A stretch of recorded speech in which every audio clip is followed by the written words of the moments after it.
Cara, e aí como é que fica o pequeno e médio empresário? Porque ainda o grande, pô, ele vai quem se formou na melhor faculdade, Isso.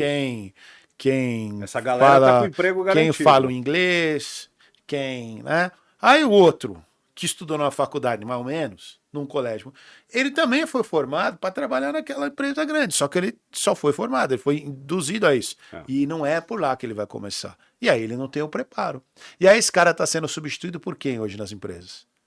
Pois é. Agora você falou da inteligência artificial. Exato. Existe um esforço de sistematizar tudo. Sim. Justamente porque a gente não consegue mais depender da mão de obra, porque não tem. Não é nem que você não queira, é porque não Sim. tem a mão de obra especializada.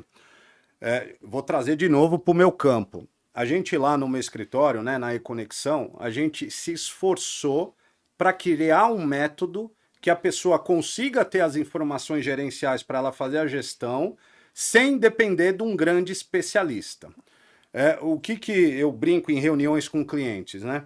Eu acho que o grande mérito do McDonald's foi criar uma sistemática de fazer lanche com uma pessoa de um salário mínimo.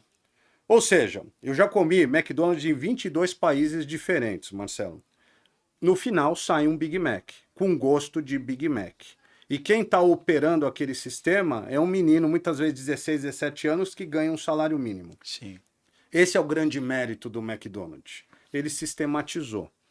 Ora, se não tem mão de obra e se o McDonald's tivesse que depender de um grande chefe de cozinha para sair um bom hambúrguer, ele não era o Não era McDonald's. McDonald's, com Ok? certeza.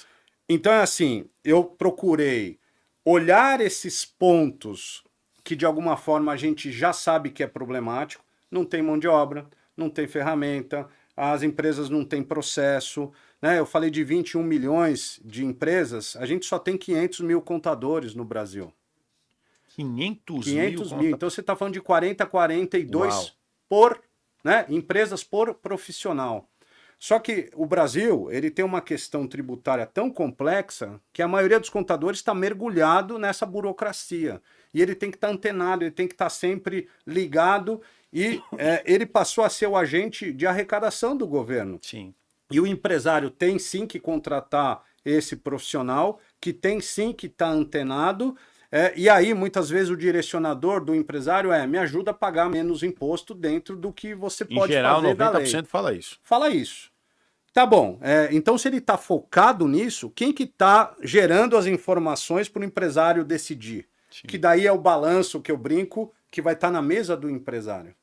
Ninguém está fazendo isso. Então, né, o nosso esforço é como é que eu faço o maior número de empresas conseguir ter acesso a isso sem depender, né, do cozinheiro lá, chefe de cozinha. Porque não tem essa mão de obra.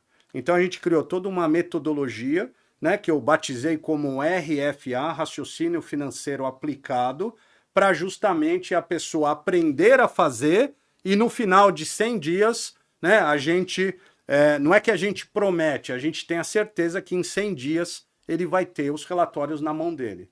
Antigamente o governo usava, né? Os primeiros 100 dias do governo, né? Tem a história dos 100 dias. É,